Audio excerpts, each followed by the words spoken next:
Հանուն Հոր և Որդվո և Հոգվույն Սրբո, ամեն։ Քրիստոս հարյավ իմերելոց։ Հարությունը Քրիստոսին։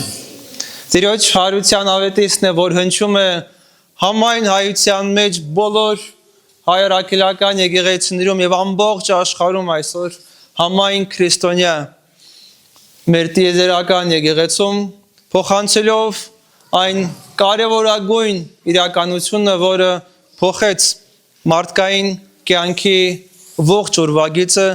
և հնարավորություն տվեց մարդուն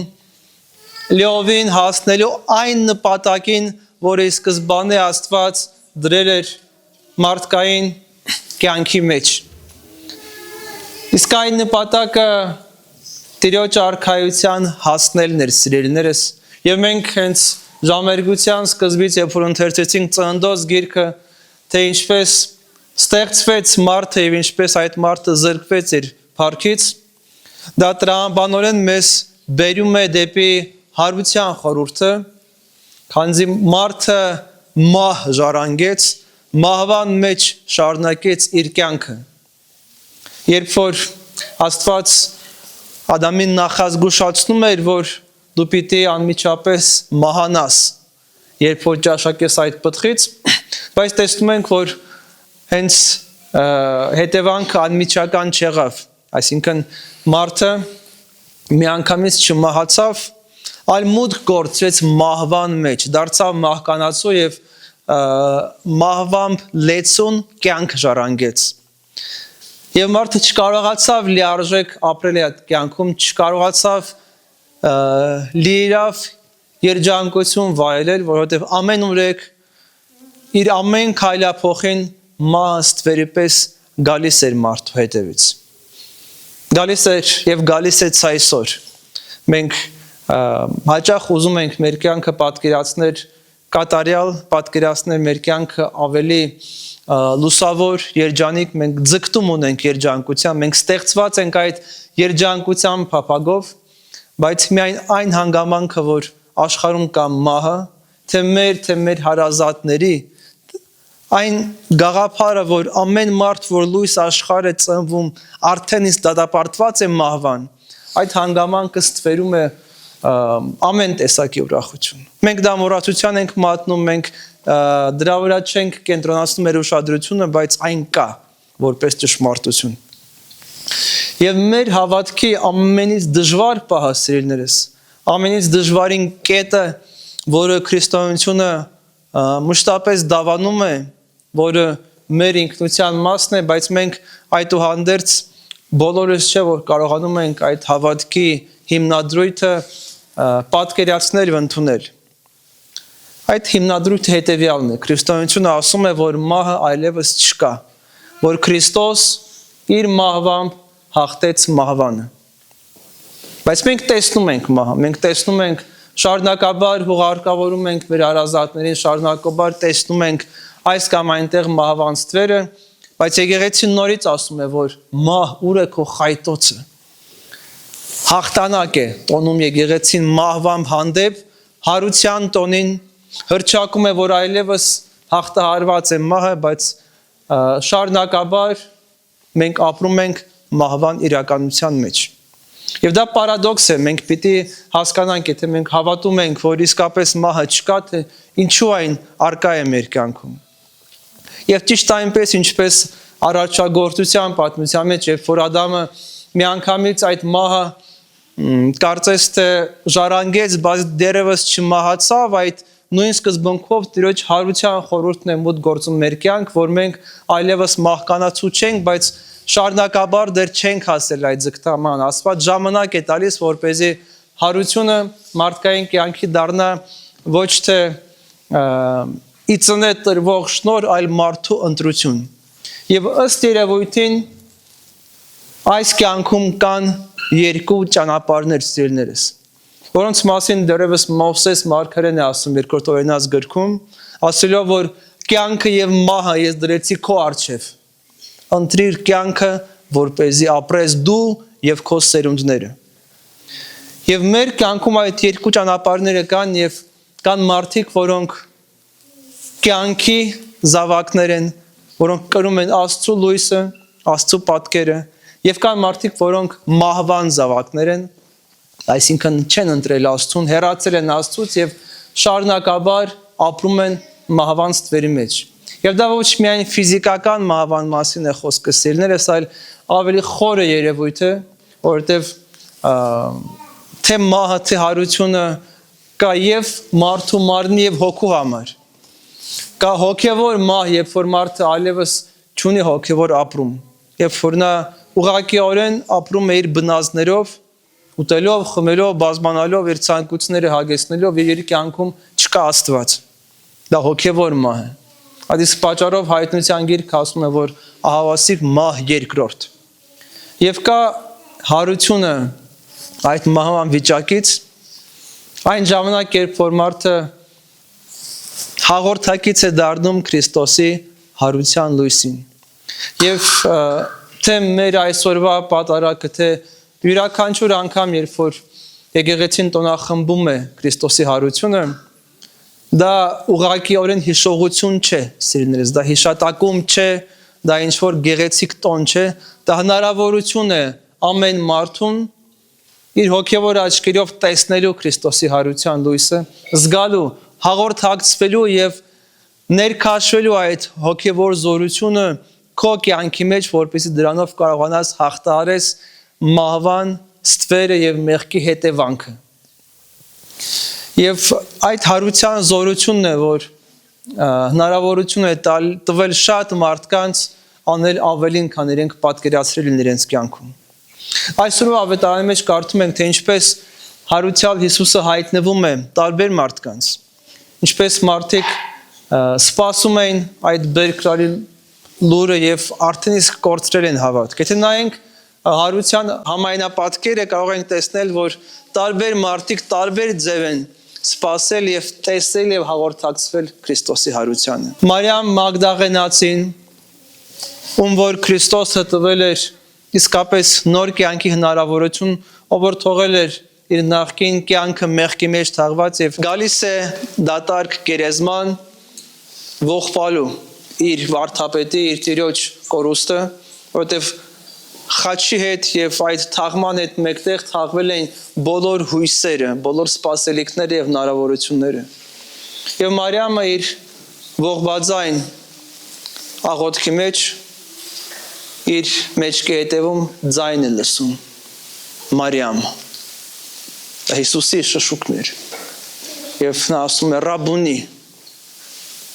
Եվ ականատես է դառնում Քրիստոսի հարության իր ամբողջ էությամբ։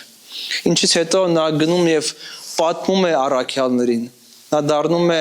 առաքյալների համար, ինչպես ասում է Սուրբ Օգոստինոսը։ Նա գնում եւ ավետում է դա եւ Պետրոս առաքյալը գալիս է վազելով գերեզման։ Պետրոս առաքյալը, որ երեցս ուրացել էր իր սիրելի վարդապետին։ 3 անգամ ասել էր, որ չեմ ճանաչում այդ մարդուն, թեև ժամեր առաջ ասում էր, որ ինչ էլ լինի, նույնիսկ մահվան կգնամ քո հետ Տեր։ Եվ ով որ այդպես էլ չէր հասցրել Հիսուսին ասել ներողություն, այդպես էլ չէր կարողացել ասել այն վերջին խոսքերը, որոնք անհրաժեշտ են, որ կուտակել էր իր մեջ այդ ամբողջ ցավը եւ դառնությունը դավաճանության, անասելի հույսով վազում է դեպի գերեզման, երեխայի պես վազում է եւ տեսնում է թափուր գերեզմանը, տեսնում է, որ միայն այդ վարշամակը, որով փաթաթված էր Հիսուսը դրած է եւ փարաթում է իր ամբողջ ցավը եւ այդ դավաճանության կսկիծը։ Եվ մյուս առաքյալները Թովմասը, որ այդպես էլ չէր կարողում հավատալ, մինչև չշոշափեց Քրիստոսին, որովհետև չէր տեսնում ուրիշ առաքյալների մեջ այդ հարության ավետիսի լույսը, որովհետև տակավին ուզում էր իր սեփական փորձով զգալ Քրիստոսի հարությունը։ Եվ բոլոր առաքյալները, եւ ինչ եղավ դրանից հետո, իրենք կարողացան այդ ճշմարտությունը տարածել համայն աշխարհով մեկ։ Մարիամ Մագդաղանացին հասել է մինչև Տիբերոս Կայսրի արքունիքը։ Առաքյալները գնացել են ամբողջ աշխարհով տարածել են այդ լուրը։ Իրենց ամբողջ քարոզությունը դա եղել, որ Հիսուսը Քրիստոսն է եւ նա մեռելներից հարություն է արել։ Եվ դա ամենամեծ վկայությունն է Քրիստոսի հարության պատմականության, որտեղ ոչ ոք ինչ որ մի պատրանքի կամ ինքնախապեյության կամ սուտ լուրի համար չեր գնա ինչ որ մի երկիր եւ իր կյանքը չեր նահատակվի։ Իսկ Քրիստոսի հարության համար առաքյալները իրենց կյանքները տվել են, թողել են իրենց ընտանիքները, իրենց հարազատ միջավայրը, գնացել են ամբողջ աշխարհին պատմելու, որ Հիսուսը հաղթել է մահվանը եւ հարություն է արել։ Եվ իրենց վկայության շնորհիվ է որ կառուցվել է եկեղեցին։ Եկեղեցին կառուցվել է հարության ավետիսի վրա, որ Հիսուսը այլևս մահացած չէ, նա դուրս է եկել, գերեզմանը թափուր է սիրելիներս։ Եվ մենք այսօր որ համախմբվել ենք այստեղ եւ աղոթք ենք անում Քրիստոս հարյավ իմերելոց իրար փոխանցում ենք ավետիսը սիրելիներս։ Մենք շարունակող ենք առաքյալների այդ վկայության ճանապարհին։ Եվ եթե իրենց պարագայում մենք տեսնում ենք, որ այդ ավետիսը փոխակերպել է իրենց կյանքը եւ իրենք կարողացել են փոխել ուրիշ մարդկանց կյանքները, տարածել այդ ավետիսը համայն աշխարհում, այդ ամենը այսօր գալիս է մեր կյանք։ Մենք պիտի խնդրենք Տիրոջը, որպեսզի մենք դառնանք առաքյալների պես Տիրոջ հարության ավետաբերները։ Ոչ թե դառնանք այս եկեղեցում ուղղակի հանդիսատեսը, որ եկանք, տեսանք, լսեցինք, ինչ-որ բան ստացանք եւ գնացինք այստեղից։ Հիսուս Քրիստոս հանդիսատեսների համար խաչ չի բարձրացել, սիրելիներս։ Հիսուս Քրիստոս հանդիսատեսի համար իր կյանքը չի տվել խաչի վրա եւ դրվել գերեզմանի մեջ։ Հիսուս Քրիստոս իր վկաների եւ իր աշակերտների, իր հետևորդների համար իր կյանքը տվել, որին մենք կոչված ենք այսօր, վկայելու մեր կյանքով Քրիստոսի հարության զորությունը, գնալու մեր տները, մեր միջավայրեր եւ ասելու, որ Քրիստոս հարյավ իմերելոց եւ այդ ավետիսով փոխելու մեր միջավայրը, Հիսուսի անունը տալով արդեն իսկ փոխվում է շատ բան մարդկանց կյանքում։ Սակայն փոխվում է այն ժամանակ, երբ որ դա մեր ներքին ապրումն է, որ դա ոչ թե ուղղակի խոսք է, որը անգիր արած մարդիկ կրկնում են, այլ դա անձնական կյանքի ապրված խոսքն է, որ մենք մեր աչքերով տեսել ենք Հիսուս Քրիստոսի հարության լույսը եւ այդ զորությունը կրում ենք մեր մեջ։ Մենք վարում ենք ջահերը, կանթեղները, փոխանցում ենք այդ լույսը, սակայն մենք պիտի դառնանք այդ կանթեղը եւ լույսը, որը գնում է աշխարհի մթին խավարի մեջ, որը հասնում է մինչեւ այդ հուսահատության գերեզմանը, այն քարայրը, որտեղ որ դրվել էր Հիսուս, եւ այնտեղից բերում է այդ լույսը, սիրելիներս։ Եվ դա չափազանց մեծ խորհուրդ է։ Եվ ամեն տարի Աստված մեզ կանչում է այդ խորհուրդը մեր մեջ գտնելու։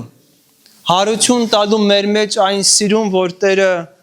մեր մեջ սերմանել է իր խոսքով եւ իր ճշմարտությամբ։ Տիրոջ հարության լույսով ջերմացնելու մեր սիրտը, որը դարձել էր այլևս քարով փակված քարայր գերեզման, դարձնելու Տիրոջ հարության տաճարը, որտեղ որ Աստծո անունն է փառաբանվում։ Եվ դա է հարության իրական խորհուրդը, հարություն առնել մեղքից, մեղքի հետևանքներից, մահվանից եւ լուսավորվել Տիրոջ լույսով, դառնալ Տիրոջ լույսի մասնիկը